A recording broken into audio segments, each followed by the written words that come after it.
You're listening to Police Life, The Experts, a Victoria Police podcast shining a light on our people and their extraordinary skills.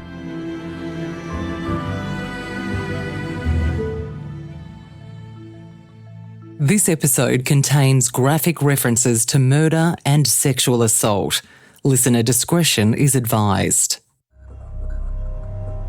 The brutal murder of 48-year-old real estate agent Lorelle Makin in September 2005 shocked Victoria.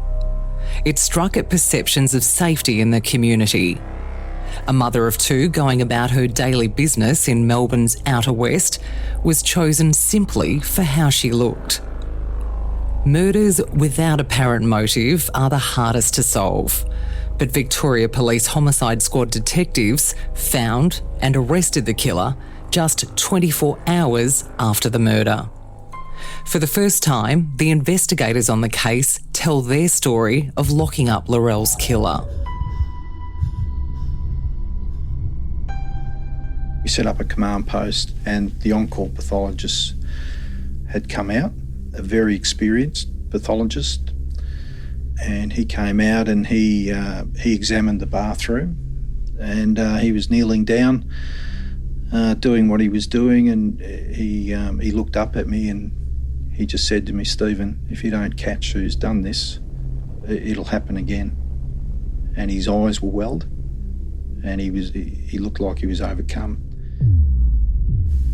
My name is Detective Senior Sergeant Stephen Sheehan, currently the officer in charge of the Knox Crime Investigation Unit. In 2005, I was working in the crime department, just coming out of the Piranha Task Force, and I went onto the floor at Homicide. I've been in Victoria Police. I'm in my 31st year. Her being in that bath was probably one of the most vivid memories I'll ever have. Might have gone to 50 scenes in my time at Homicide, both as a senior constable and sergeant, but there's probably only 10 jobs that I can really remember, and that's at the top of the list. Being confronted with a woman wrapped in plastic, wet, in a bath, that was the most confronting thing. I'd seen plenty of dead people over my time, whether it was at Homicide or in general duties policing, but I'll never forget seeing her in that bath. My name's Steve White. I'm a superintendent, currently working at Knox, which is out in the Outer East, managing 660 people. Back in 2005, I was a detective sergeant at the Homicide Squad. I've been in Victoria Police for 38 years this year, so born in 67, joined when I was 20. Steve White was Steve Sheehan's sergeant at the time, and for the next 2 days, the pair would work around the clock, applying their unique individual skills to this case. He was new to Homicide, so I was a sergeant and I'd previously been a detective at Homicide, so my role was to teach, coach, guide and mentor. I took that role seriously and have throughout my career. I think my main skill is about being able to talk to people, whether they're victims, witnesses, offenders. It's just something I've been able to build over a long period of time. I could go to anywhere and start a conversation because that's what my craft has taught me. And being part of a team, that's another big strength of mine. And I still operate that way today, even though I run an office of detectives. I consider myself part of that team. My strengths as a homicide detective were not patience. Unlike I was, and still am, can be impatient by nature. But I think I had a compassionate side to me and still do in terms of victims and victims' families. I felt like I could relate to people pretty well, whether they were the crooks or the victims. And I had a work ethic, still believe I do, and I felt like I was going to be reasonably well suited. You know, it takes a whole team to win a game, so to speak. So whilst I might not have had the patience, and anyone that listens to this will go, yeah, you're right, you don't or you didn't, I had other skills which were, being described as doggedness or persistence, whatever you want to call it, and a work ethic to get the job done. These investigators were on Homicide Crew 7 under the leadership of Detective Senior Sergeant Ron Iddles. Steve Sheehan was on his way home from work when he got the call from Iddles, 4 hours after the murder. Being new to the Homicide Squad, this would be Steve's first time as a lead detective on a murder investigation. He said, "Shio, we got a job." And I'm thinking, geez, I've just not even got home. I just had to go and pick Ron up and ring my wife and tell her I won't be home for tea.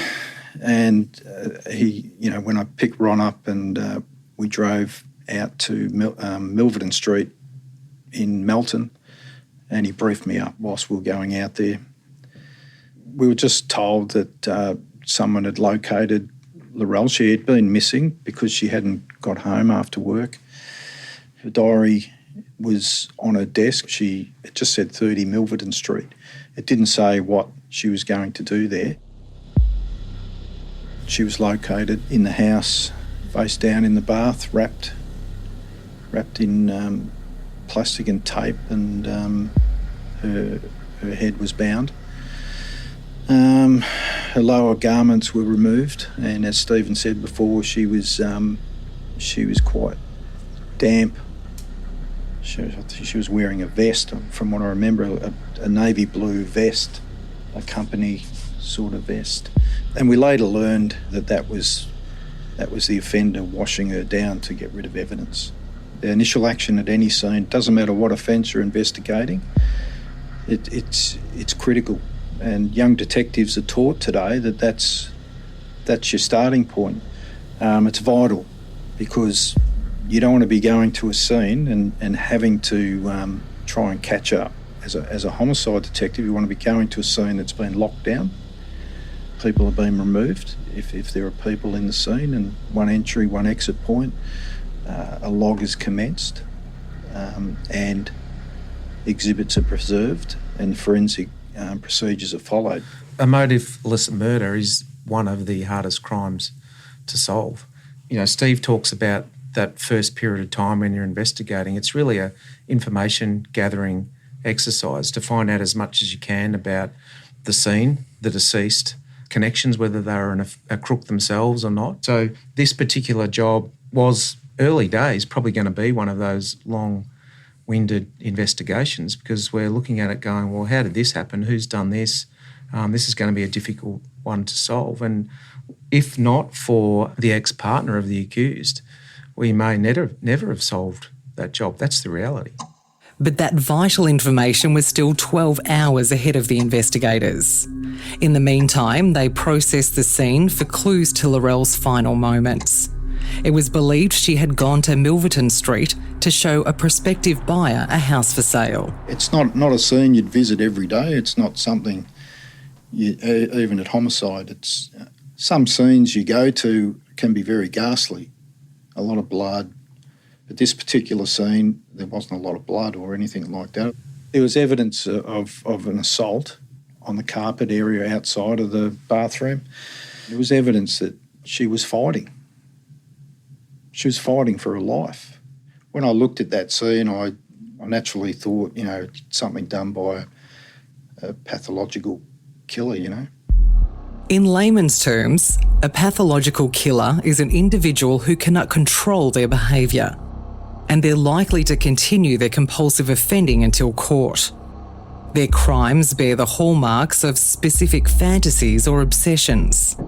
However, there were other persons of interest to eliminate in those first hours. Lorelle's marriage to husband Terry had broken down. From what I understand, their marriage breakdown was quite bitter, but as most are, Terry had flown out of Victoria. He'd gone to Queensland, so he couldn't be responsible for that death. So he was ruled out very, very quickly.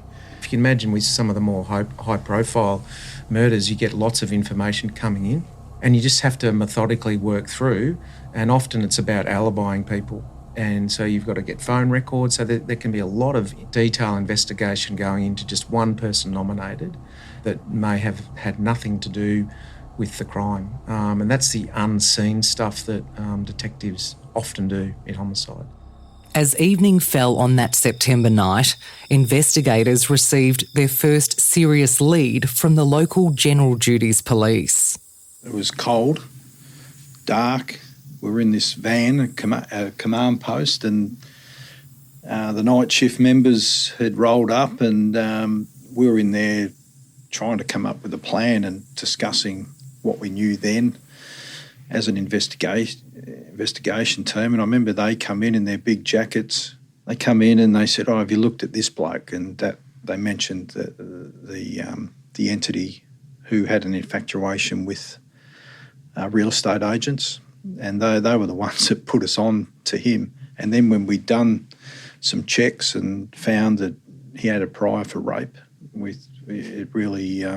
started to focus on him. And then when we went to his house and found what we found in the bedroom, I think we found the newspaper with Lorelle's photo, and it might have even been her card. We thought, God, we've got our man. And at that point in time, we knew that Lorelle had been raped before she was murdered. So he's someone we locked on to very, very quickly, and that's where our vision went to. They say not to get tunnel vision, but I think we got tunnel vision. Well, that we day, got tunnel vision. We thought we're on a winner there. We're on a winner. Yeah. He's a local bloke. We obviously got some information together to get a warrant and went round and knocked on his door, and he was off over the fence in his pyjamas. So he went missing for several hours, and he was found by the local van riding his push bike in his pyjamas. He was arrested and taken back to Melton police station, and then we went and we spoke to him individually, the team, one-on-one, build the rapport with him and get an understanding of him. He had an interest in football. He was a very good footballer locally, very talented. So, when I spoke to him, we focused on football. And then he told me a bit about his mum. He lived with his mother, loved her dearly. He more or less said, I haven't done this. I believed him. And I'm thinking, well, I don't think this is our bloke. But that's the avenue we had at the time, you've got to follow the evidence as an investigator. If you follow the evidence, you'll get to the right person. The following morning brought a new suspect and new momentum in the investigation. I remember we were all at Melton Police Station, and then obviously Ron had got a call that Crime Stoppers had received information which come from a male, and then we were off and running from there because it steered us in the right direction. Things were starting to fall into place now. The information to Crime Stoppers had come from a man named Trevor, whose ex-wife Marie Swan lived in Perth. Marie said that in the hours after Lorelle's murder, she had received 2 disturbing calls from another ex-partner named Xiaowei Lu. Xiaowei and Marie Swan had been in a relationship in Western Australia, and they'd had a daughter together. Xiaowei spoke to Marie and told her that he'd done something bad, and it involved a real estate agent. He didn't elaborate on what that was. Lu had also told Marie that the real estate agent reminded him of her. 3 hours later, Xiaowei Lu called Swan again.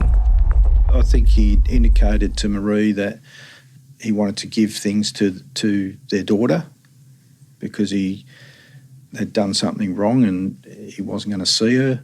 And there was, I think there was gold, trinkets and money that he withdrew from an ATM to go and give that to Marie Swan's ex-husband, who had a business in Queen's Road in Albert Park.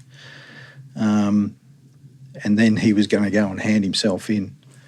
And then that call ended, and Marie spoke to her ex-husband that same night and said, I've just had an unusual call with Xiaowei, and he indicated he'd done something wrong to a real estate agent, and that didn't mean anything to Marie Swan's ex-husband at that time. It wasn't until the next morning when he was going to work and he heard it on the radio.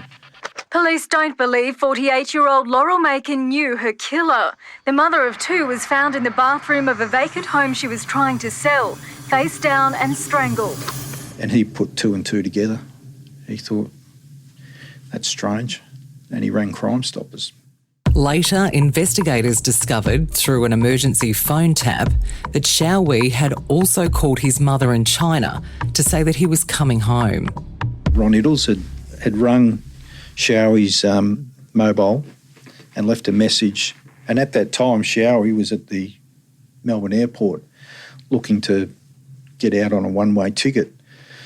And I think when he heard that message, he changed his plans to one of wanting to hand himself in because he knew he couldn't get out of the country. We didn't know he was at the airport, but we'd found his car in a car park in the city. That was a vital scene because we found clothing that in rubbish bins that he was possibly wearing at the time of the offence. He'd packed all his belongings up and put it into his car, which indicated he wasn't coming back too soon. And we actually had surveillance teams out looking for him. We'd been able to locate him by his phone, and we had the bank had put an alert on his bank cards, and then we got a hit in Collins Street in Melbourne. He withdrew, I think, $2,000 at an ATM, but we were 20 minutes behind him. So by the time we got that information, he was gone. But the surveillance police had saturated the area, and they'd actually locked onto him in a back of a taxi and took him down to, I think it was 78 Queen Street, opposite Albert Park Lake, and that's where Marie Swan's ex-husband had a business, and that's where he went to, and that's where he was followed to, and that's how we knew where he was, and we were able to arrest him. So obviously the surveillance had put Xiaoi to this address in Queen's Road. I specifically remember racing down there, and there was some other colleagues with me, and we got up to the floor that he was on and quickly locked eyes on him, and it was essentially hands on, you're under arrest. He was a big boy. I remember that. He was muscle bound, so he definitely had been working out. And when I sort of put hands onto him to arrest him, he sort of tensed up. So I thought, we might be in for a bit of a fight here. But in the end, myself and a couple of other colleagues were able to handcuff him and sort of take him to the ground, because you don't know what sort of weapons he's got on him. So that it's best to get him handcuffed and get him on the ground and search him. And looking back, sometimes it's a bit surreal when you actually think back through it. And at the time, really I was just wanting to make sure that we were safe. Get him handcuffed, get him to the ground. But my lasting memory of that arrest was how strong he was. Steve White would later discover that Xiao Lu was a martial arts expert and instructor. And so I then think to myself, you're a monster. You overpowered this poor woman who was simply going about her job, and you did what you did. I know we're supposed to be objective and all that, but it's hard not to feel absolute disdain for that person at that time, in that moment, for what he did. When he was arrested, I was pretty clear with him, and that's the matter-of-fact way that I would speak to someone. So he seemed surprised when I told him that the real estate agent was dead. He played a ruse, in my view, that, she's dead. He knew full well that he'd killed her. So, then it was just a matter of getting him back and trying to tie him down to a story, which we were able to. Live from Melbourne, this is 7 News. Good evening. Homicide detectives are questioning a man over the strangling murder of a Melbourne real estate agent. The mother of two was found dead at a house she was trying to sell. The first interview with Xiao Lu was conducted by myself and Shio. And I preferred to get a story as quickly as I could. I don't think he had a lawyer back at that time, so we arranged for a lawyer for him to speak to, as is his right.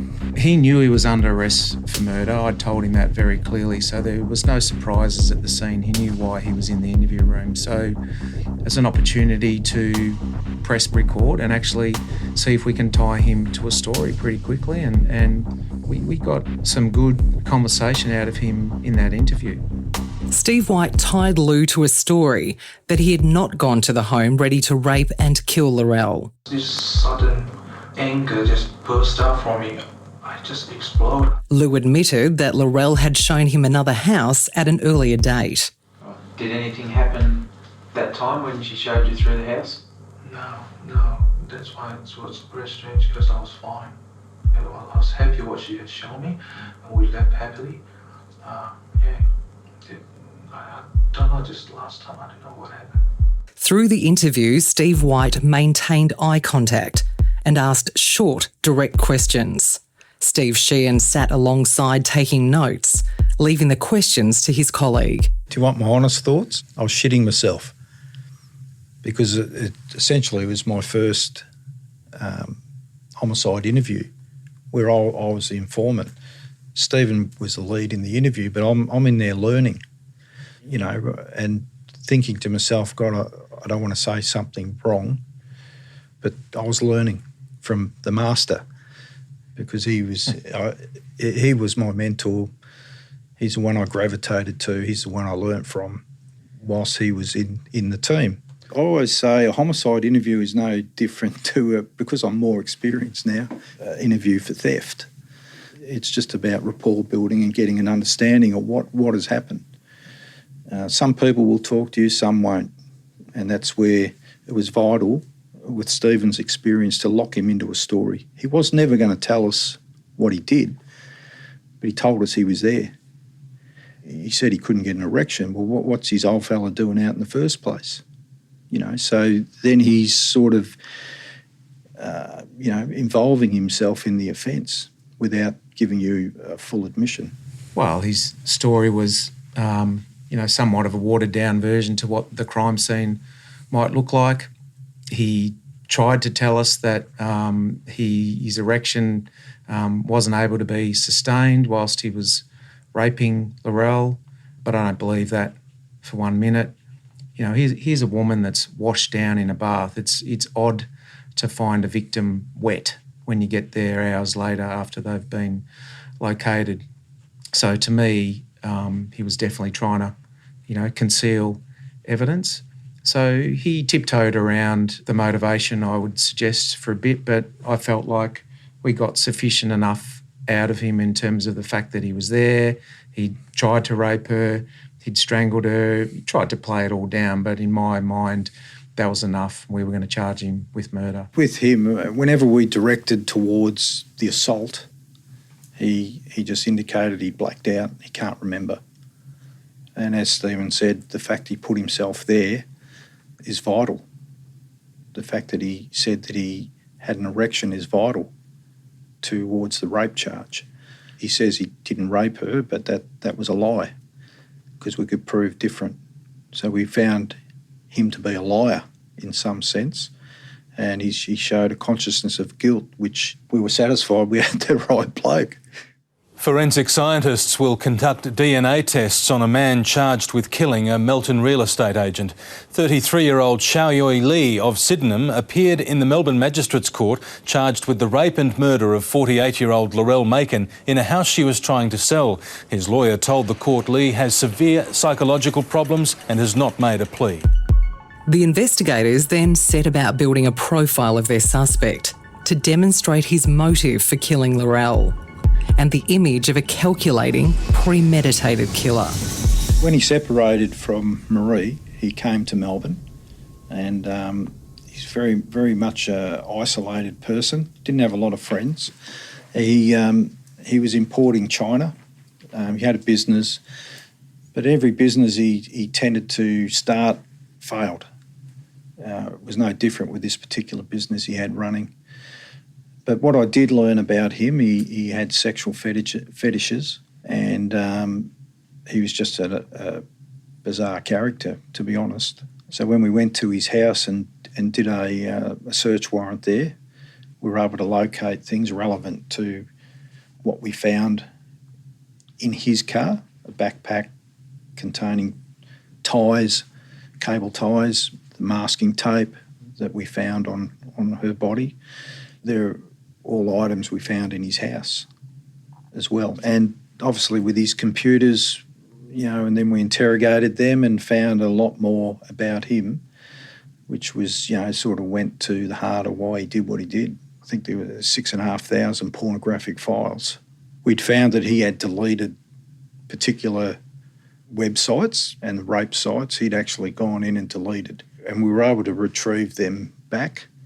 So as Stephen indicated earlier, he's gone at lengths to do things to, lessen us tying him into the investigation. When I look at the content, and I had to look at the content because it mirrored what I saw in the crime scene. Women, blonde, middle-aged women in these pornographic sites. So it was quite confronting, but it sort of honed in on his motivation. A lot of the pornographic material was in bathrooms, which was significant. It was like he was role-playing. And it all stemmed, I think, from when you look at Marie Swan. She was a blonde, middle-aged woman, and I think that's where the connection was. He saw these women as inclusive of Lorelle, And when you look at Marie Swan and you compare her to Lorelle Makin, there's very similar in appearance. Lorelle was not supposed to go and do that house inspection. It was supposed to be one of the other staff members, and who was on a rest day, and Lorelle took that inspection. So that was very difficult for that particular colleague. And I think at trial she had a better understanding of that. That could have been her instead of Lorelle. She was a blonde, middle-aged lady as well. So we had found emails after we'd processed Xiaoyi Liu. We had found emails on a work computer at the real estate agency where that particular female colleague had been emailing Xiaoyi to arrange for an inspection. From his interview, it seemed that Lou was setting up a defence that he hadn't gone to the crime scene with the intention of raping and murdering Lorelle. We located Lorelle's car. He stole Lorelle's car after the event, and he'd parked his car a few kilometres away at a golf club in the car park, and he'd actually walked from there to the address. So you've got to ask the question, why didn't he drive? He didn't want to be caught, simply.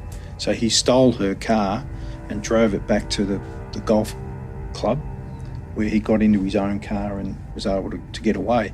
Lou claimed he parked his car away from the inspection because he was feeling unwell and thought the walk would help him. He told investigators that the walk took 10 minutes, but Steve Sheehan discovered it was more than double that at 24 minutes. So that became crucial in the trial, where the Crown Prosecutor wanted me to go and re-walk the distance. Yeah, I did the walk. It was approximately 3.3 kilometres, and it was about a 20-minute walk. So that became crucial at trial, and just discounted his lies, and further indicated that he was trying to cover up what he'd done. I think it was a phone box on. I can't remember the road now. I do remember visiting that phone box and getting the actual number off the phone box so I could do some CCRs on it, call charge records, to see what numbers had contacted. Which by extension shows a guilty mind, doesn't it? That you would make a phone call from a phone box when you already own a mobile phone. And it also goes to the fact that he's parking his car 20 minutes away. He knew exactly what he was going to do. He had those sexual fantasies and fetishes, and he was absolutely going to rape a woman. And it turned out it was a rape and a murder. And I honestly believe he was always going to kill her, for the simple reason, when you commit a very serious offence like a rape, she could identify him. So, which I think made him go to the next step to eliminate that. While dealing with the confronting evidence of Lorelle's murder, Steve Sheehan was in regular contact with her family, including her daughter Samantha. This created a bond that continues to this day. I had a lot of interaction with Sam and her brother at the start. I found her to be an absolutely beautiful girl. She probably mirrors her mum in a lot of ways, and she even looks like her mum. She's got a beautiful personality, and she was so brave. That's what touched me. She's lost her mum, but she's trying to decipher a lot of information as to how this come about and why it's happened. And early you can't provide those answers because you don't have them. And quite often in homicides you can't give the answers to the family because you just don't get them. Even with the jobs you solve, you don't have all the answers. Xiaowei Lu pled not guilty to the murder charge, relying on a defence of manslaughter. This would go to trial, so this rapport with Lorelle's family was crucial as they dealt with the harrowing experience of hearing the heartbreaking evidence of their mum's last moments. Obviously, you're there to nurture the family, and you're on a roller coaster ride. You're in the front carriage with the family of a deceased person. You're riding up and down through the investigation, and then when you take someone into custody and charge them, you've got to go through a trial, and the pendulum swings. You can think you've got a fantastic, strong brief of evidence, but the pendulum will swing every day in a trial on different testimony, and it's not till you get that final result from a jury. You're looking at a jury every day. You wonder whether they're switched on and listening, but this jury was 6 men and 6 women. And obviously when some of the evidence is brought across or come out of testimony, you see some of the reaction, when the evidence is, especially in the evidence of the pathologist who's describing how the victim has died, and that can be very confronting. When that verdict come down, I think it was Lorelle's brother got very emotional, and he turned to the accused in the dock and started to voice his opinion. So things got very emotional. But, he's lost her sister. The kids were there in the court. They've lost their mum. A Sydenham man has been found guilty of raping and strangling Melton real estate agent Lorelle Makin while she tried to sell him a house. The jury taking only a day to reach a unanimous verdict. We're just pleased with the verdict and just ready to move on with our lives. He got 27 years on the top with a 22 minimum sentence. Xiaowei Lu is eligible to apply for parole in 2027. In terms of sentencing, I didn't often get too concerned about the sentence. I was more concerned about the conviction, because in reality, if it was manifestly excessive, there'd be an appeal, and if it was too low, there'd be an appeal. So my job was done when you got the conviction, so I didn't really get too concerned about it. I always sort of say to my members today, you can't control what happens in a courtroom. You put a brief up, you put a brief of evidence together, and if you can get it past committal, if you can get it out of the magistrates' court into the higher courts, you've done your job. This was the start of a long career in homicide for Steve Sheehan. I think it put me on a pathway to achieving more success. With every job you pick up different techniques. But it put me on the pathway to achieving success. And, I often think back to that time and the methods we used, we still use them today. Could we have done something differently? I don't think so in this case. I think what we did was the right thing, and it got us a result very quickly. So, I've always been fairly good at switching off. I think as I get a bit older, I'm finding myself a little bit more vulnerable. Maybe that's because of age, I'm not sure, but I've always been able to deal with, I don't like to take my work home. Sometimes I do, but I get reminded very quickly that I'm spending a bit too much time in the study. And my wife pulls me into line, and I love her for that. But I've got passions outside of the job that I find therapeutic. I love surfing, and I find when I go surfing, I just forget about everything.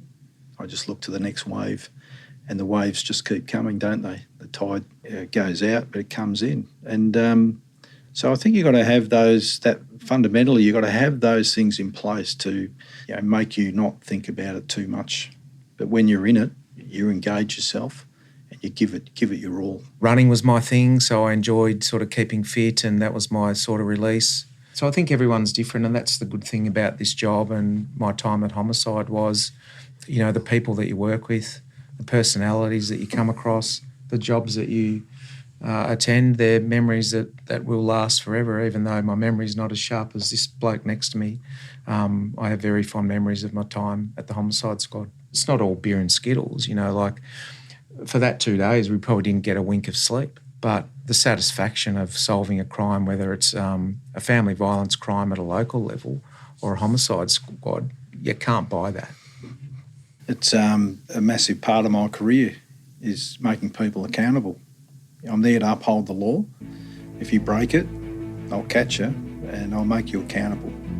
That's a big part of why I joined, is to keep the community safe and make those who break the law accountable. You can make a report to Crime Stoppers by phoning 1800 333 000 or online at crimestoppersvic.gov.au. And a reminder that if any of the themes in this episode have had an impact on you, please call Lifeline on 13 11 14. If life is in danger, call 000. Police Life, The Experts is a Victoria Police production. Your host is Belinda Batty. It was written by Adam Shand. Additional research by Jessie Ray McCann. It was produced by Adam Shand, Jessie Ray McCann and Emily Wan. The senior producer was Ros Jaguar. Audio production and original music by Matt Dwyer. Theme song by Vyacheslav Dragunov. News content courtesy of the 7 Network. Executive produced by Beck Angel. This podcast was created by the Media, Communications and Engagement Department at Victoria Police. To learn more about the work of Victoria Police, go to police.vic.gov.au.